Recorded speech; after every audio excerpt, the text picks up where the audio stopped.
Hello guys, ये ancient history का हम लोग टॉपिक पढ़ रहे थे मौर्य वंश। मौर्य वंश थोड़ा बड़ा है, इसलिए हम इसको 2 पार्ट में कवर कर देते हैं, पार्ट 1 और पार्ट 2। पार्ट 1 में हमने मौर्य वंश में 3 प्रमुख शासकों को देखना था। मौर्य वंश में चंद्रगुप्त मौर्य, जो मौर्य वंश का संस्थापक था, जिसने नंद वंश के धनानंद को मारकर मौर्य वंश की स्थापना की थी। ठीक है, और चंद्रगुप्त मौर्य को देख लिया था। उसके बाद उसका पुत्र बिंदुसार, उनको देख लिया था। उसके बाद उनके पुत्र अशोक, इनके बारे में हमको देखना है। उसमें हमने बता दिया था कि अशोक का जन्म किस ईसा पूर्व में हुआ था और उसका राज्याभिषेक किस ईसा पूर्व में हुआ था। ठीक है, कुछ पॉइंट उसमें कवर कर दिया है। आगे इसमें देखते हैं जो अशोक थे। अशोक बौद्ध धर्म के प्रचार के लिए, देखिए अशोक जो अशोक है, उन्होंने कलिंग को जीत लिया था। ठीक है, और कलिंग में इतना भीषण नरसंहार हुआ था जिससे इनका हृदय परिवर्तित हो गया था और इन्होंने बौद्ध धर्म को अपना लिया था। ठीक है, तो बौद्ध धर्म को अपना लिया था, लेकिन बौद्ध धर्म इनका व्यक्तिगत धर्म था। इन्होंने उसे राजधर्म घोषित नहीं किया था, मतलब सभी के लिए इसको बाध्य नहीं किया था। ठीक है, सभी लोग जो उनके राज व्यवस्था में थे, उनका अपना मत था कि वो चाहे बौद्ध धर्म को अपनाएं चाहे ना अपनाएं, चाहे वो अपना कोई और धर्म अपना लें। ठीक है, जैसे इनके पिता जो बिंदुसार थे, वे आजीवक संप्रदाय को मानते थे। ठीक है, तो इन्होंने जो है गया में आजीवक संप्रदाय के लिए बराबर की पहाड़ियों में 4 गुफाओं का निर्माण भी करवाया था। ठीक है, आगे देखते हैं। जो अशोक है वो बौद्ध धर्म के प्रचार के लिए अपनी बेटी संघमित्रा को और बेटे महेंद्र को कहाँ भेजते हैं? श्रीलंका। ठीक है, आगे पहला ऐसा शासक जिसने अभिलेखों के द्वारा अपने संदेशों को जनता तक पहुंचाया। और अशोक के अभिलेखों की भाषा प्राकृत थी। ठीक है, अभिलेखों की भाषा प्राकृत थी, जिसे 4 लिपियों में लिखा गया। ब्राह्मी लिपि जिसका प्रमाण भारत में ही मिले हैं। ठीक है, और खरोष्ठी लिपि जो पाकिस्तान से मिले हैं, अरमाइक लिपि जो अफगानिस्तान से मिले हैं, और ग्रीक लिपि जो अफगानिस्तान के उत्तरी सीमा से मिले हैं। इन सभी में जो खरोष्ठी लिपि है वो दाएं से बाएं ओर लिखी गई है। जैसे अभी हम ये हिंदी लिख रहे हैं, हिंदी इसकी लिपि है देवनागरी, लेकिन ये बाएं से दाएं ओर लिखी जा रही है ना, इधर से इधर लिखते हैं ऐसे, बाएं से दाएं ओर। लेकिन जो खरोष्ठी लिपि है वो दाएं से बाएं ओर लिखी गई थी। ठीक है, आगे देखते हैं। अशोक के अभिलेख को सर्वप्रथम 1837 में जेम्स प्रिंसेप ने पढ़ा था। ये मोस्ट इंपॉर्टेंट है, कई बार एग्जाम में पूछा गया है कि अशोक के अभिलेखों को सबसे पहले कौन पढ़ा था? जेम्स प्रिंसेप ने 1837 में पढ़ा था। अधिकतर अभिलेखों में अपना नाम देवानाम प्रियदर्शी लिखा है। ठीक है, किसका नाम देवानाम प्रियदर्शी था, या देवानाम प्रियदर्शी के नाम से कौन जाना जाता था? तो सम्राट अशोक। आगे राजस्थान के भाब्रू अभिलेख में अशोक ने खुद को मगध का सम्राट बताया है।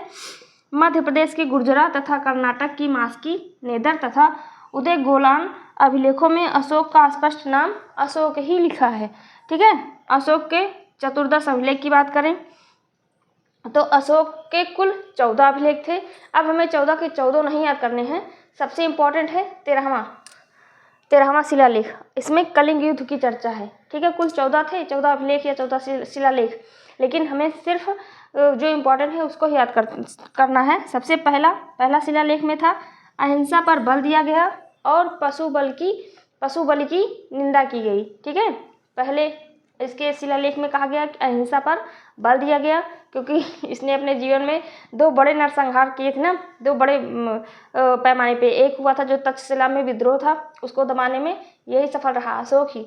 ठीक है, उसमें महिलाओं को भी नहीं बख्शा गया। और कलिंग युद्ध में तो इतना ज़्यादा नरसंहार हुआ तो कि जो उसमें हुआ था तक्षशिला के विद्रोह को दबाने के लिए, उससे भी 2-4 गुना ज़्यादा कलिंग युद्ध में। ठीक है, तो इसमें अहिंसा पर बल दिया गया और पशु बल की निंदा की गई।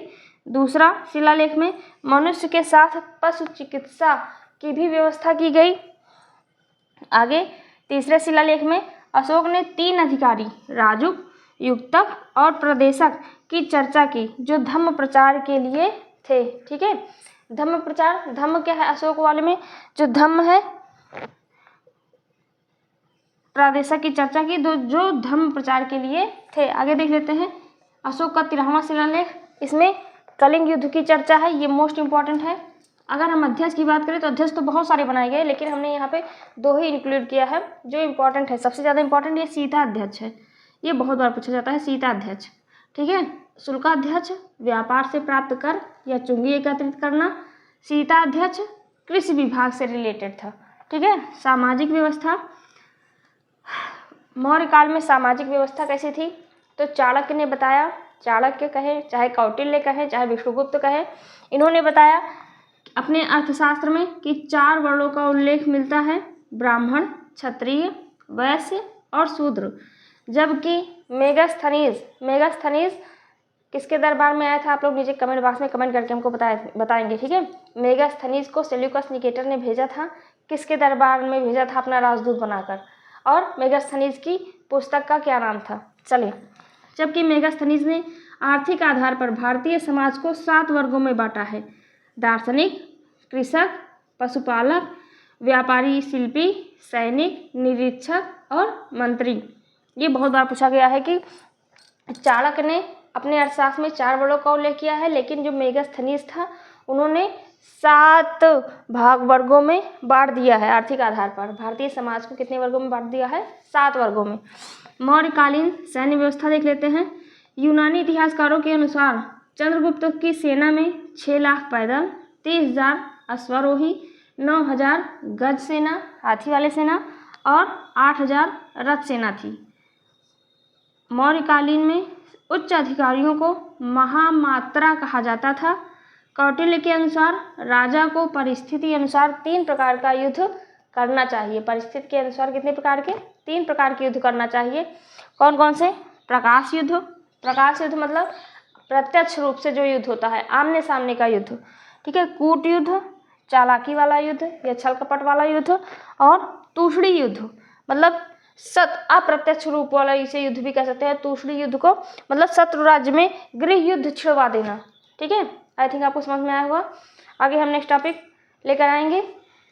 ये तो हो गया मौर्य वंश, उसके बाद फिर क्या था, हसीन मशुक, फिर आगे आएगा शुंग वंश।